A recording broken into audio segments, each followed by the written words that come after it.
बचपन का प्यार मेरा बचपन तो चलेगा।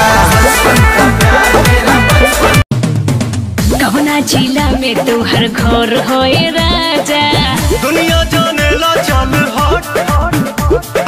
अरे ये का करी आवो न लूट लो।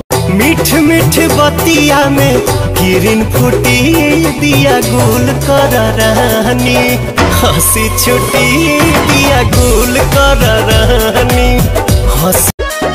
अहिरु से जरे लुकाट जइबू, जादो जी के रेलल का ठाट जइबू।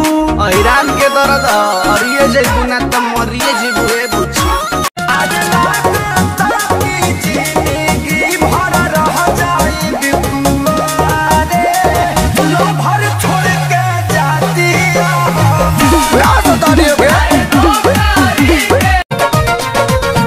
उफनता जीवानी तानी कैसे बहरा, डरता नहीं लगे न खरोच कहीं तहरा।